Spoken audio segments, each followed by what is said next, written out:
작년 초부터 시작한 코로나 바이러스 팬데믹 현상이 아직까지 그 기세가 꺾이지 않고 전 세계를 움츠러들게 만들고 있지요.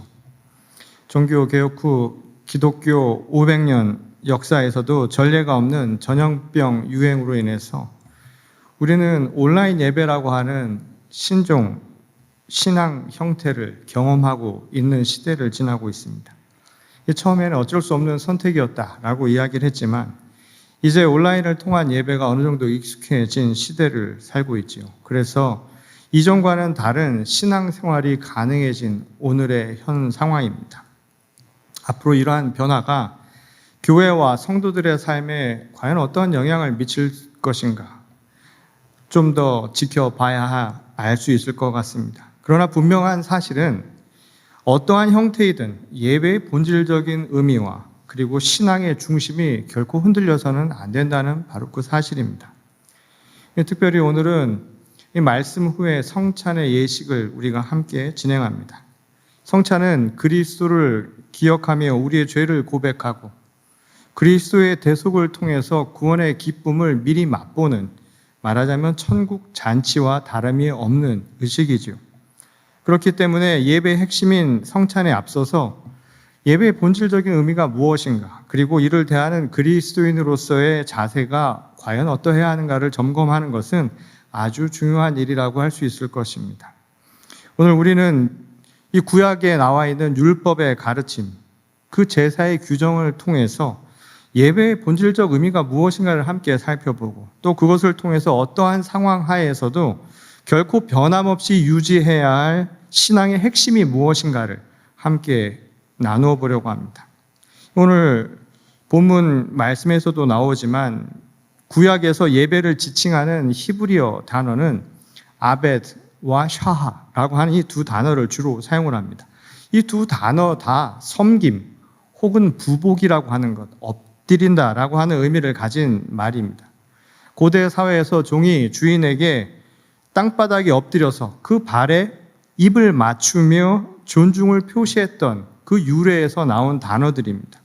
한마디로 자기 자신을 최대한 낮춤으로써 주인의 위상을 높이겠다는 행위라고 할 수 있겠죠. 당신의 종인 나는 아무것도 아니니 오직 주인이신 당신만이 영광을 받으시기에 합당합니다 라는 마음의 표현입니다. 그런 의미에서 예배라고 하는 것도 이와 같이 자신은 완전히 내려놓고 오직 하나님을 높이는 행위, 그래서 하나님을 경배하는 의식이라고 정의를 내릴 수 있을 것입니다. 이 레위기의 오늘 본문 말씀이 이를 우리에게 아주 상세하게 가르쳐주고 있죠. 특히 오늘 본문 말씀은 유대의 제사 형식 중 하나인 번제에 관한 이야기를 기록하고 있습니다.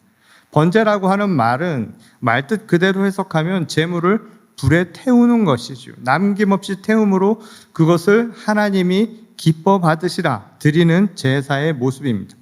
근데 여기서 중요한 것은 태워버려야 할 희생 제물에 관한 것입니다. 희생 제물은 말 그대로 나의 죄를 전가한 짐승을 의미하는 것이죠.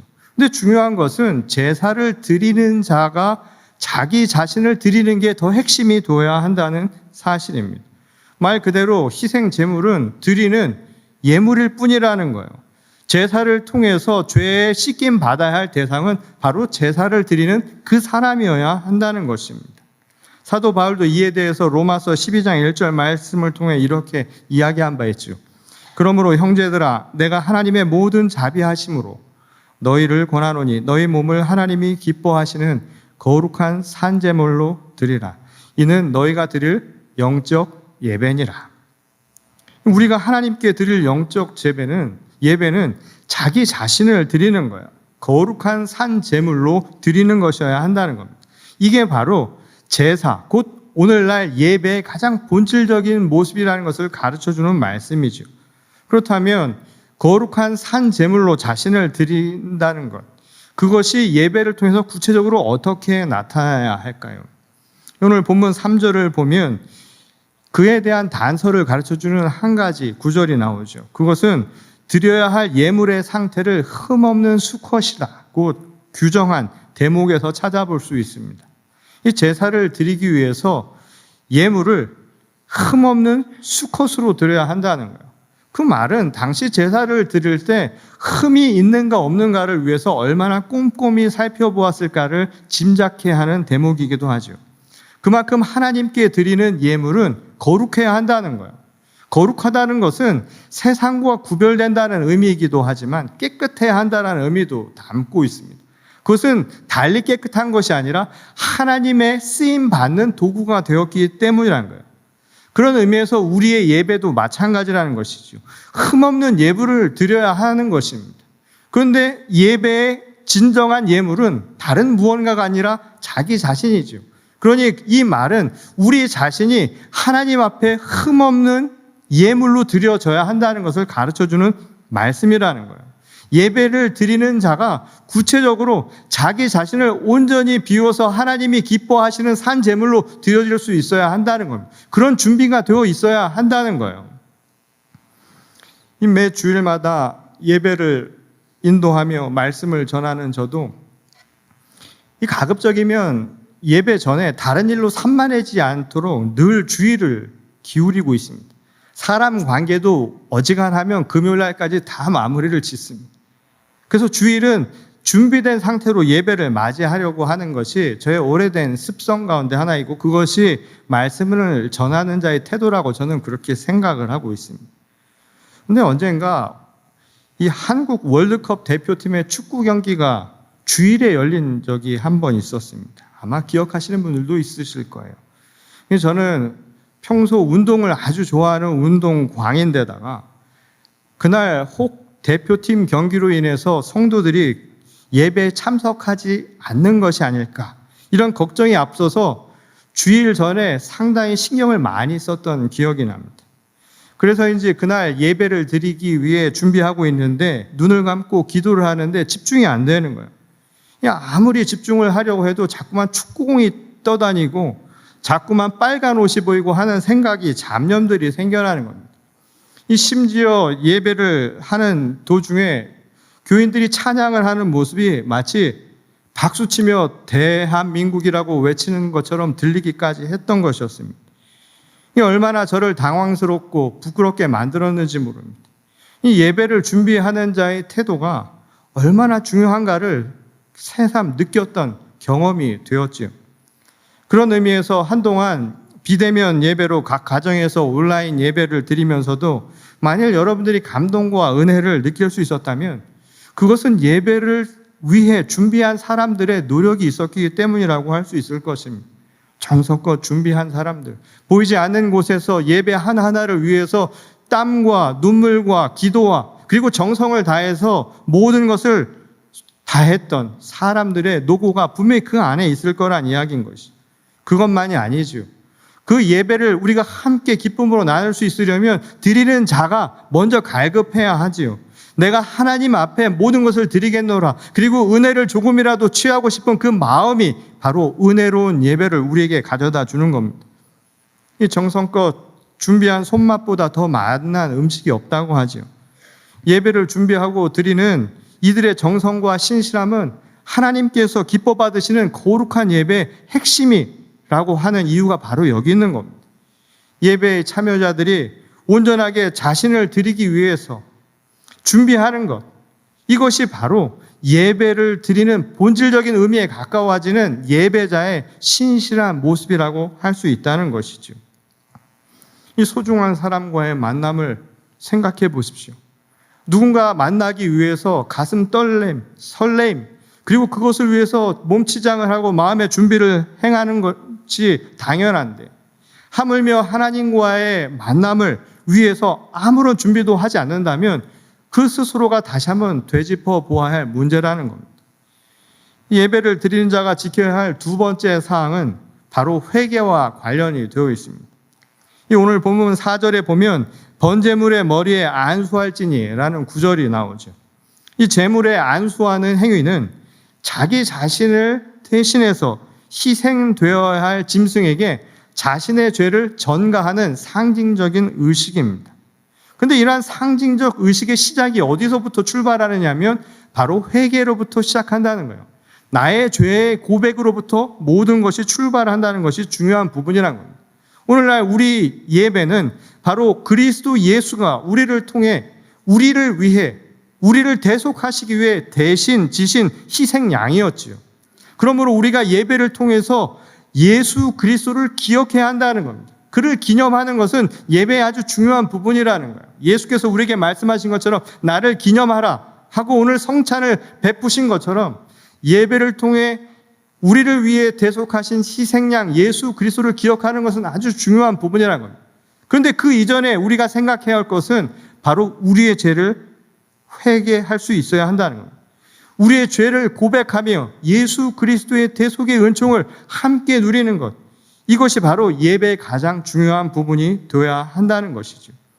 지난 한 주간 우리가 지은 죄를 참여하는 것, 이게 바로 예배를 통해서 반드시 이루어져야 할 예배의 가장 기본적인 부분이라는 것입니다. 성서는 하나님의 말씀으로부터 벗어난 일체의 것을 다 죄라고 이야기했습니다. 그런 의미에서 예배는 하나님의 말씀에서 벗어났던 우리가 우리의 죄를 참회함으로써 하나님과의 관계를 다시 회복하는 자리라고 할 수 있는 거예요. 예배를 통해서 말씀을 듣는 것도 마찬가지입니다.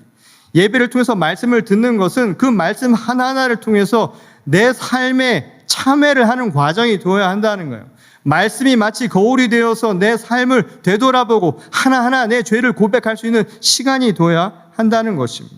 그래서 새롭게 거듭나는 의식이 되어야 한다는 거예요. 그러니 예배를 그저 자신의 감정을 토로하거나 즐기기 위한 시간으로 생각하면 안 된다는 것입니다. 오늘날 온라인 예배를 통해서 또는 온라인 설교를 통해서 많은 분들이 착각하고 있는 것 중에 하나가 무엇이냐면 형식이 문제가 아니라는 거예요. 바로 그 마음의 준비가 되어 있지 않으면 어떤 것이라도 소용이 없는 일이라는 것입니다. 예배는 회개를 통해서 새로운 피조물로 거듭나는, 그래서 구원의 감격을 누리는 시간이라는 사실을 잊지 말라는 것이죠. 예배를 드리는 자가 지켜야 할 세 번째 사항은 진정으로 참여할 수 있어야 한다는 것입니다. 오늘 본문 말씀을 보면 사람들은 제물을 잡고 처리하는 모든 과정이 오직 제사장의 몫이 아님을 발견할 수가 있죠. 율법의 규정은 제물의 가죽을 벗기고 각을 뜨며 씻는 모든 일을 제물을 드리는 자의 몫이라고 가르쳐주고 있습니다.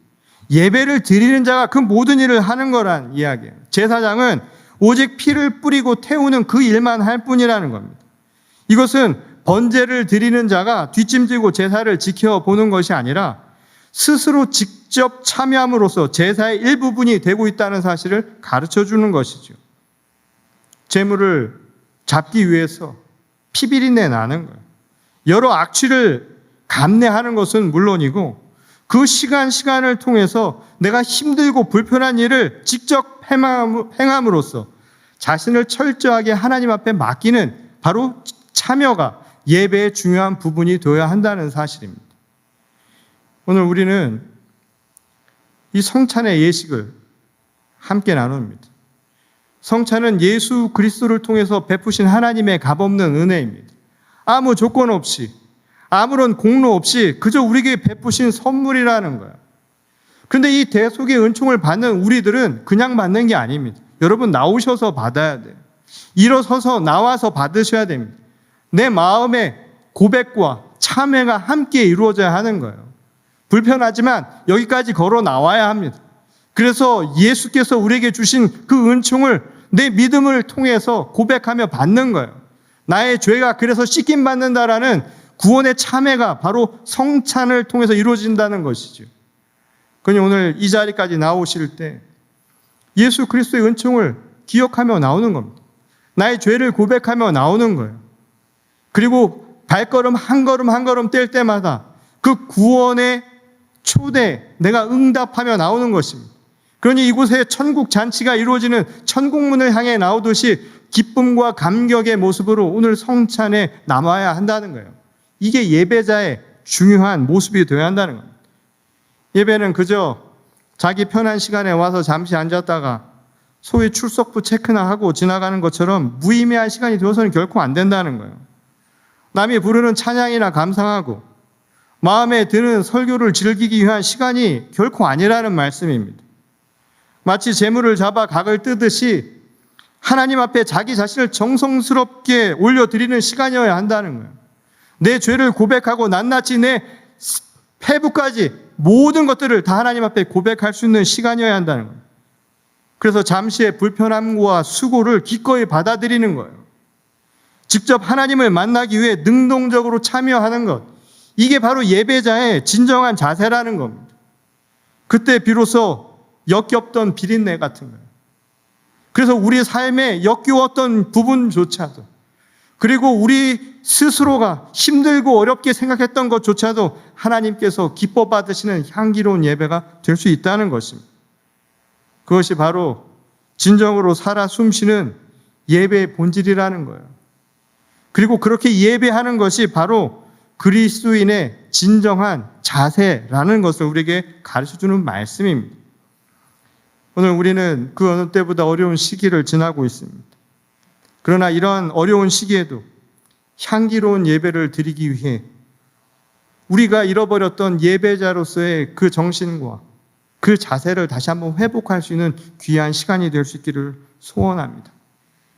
그래서 우리가 한순간순간 주님과 함께하는 그 기쁨을 다시 한번 회복하고 잃어버렸던 예배자로서의 그 마음을 다시 한번 회복해서 이 예배가 그저 스쳐 지나가는 시간이 아니라 하나님께서 진정 기뻐하시는 향기로운 예배를 만드는 저와 여러분 모두가 될 수 있기를 주님의 이름으로 간절히 축원합니다.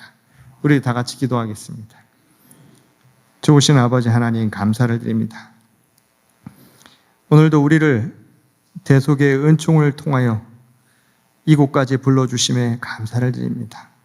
특별히 오늘 성찬의 예식을 통하여 하나님께서 우리 각 사람을 부르실 때 믿음으로 응답하며 나오게 하여 주시옵소서.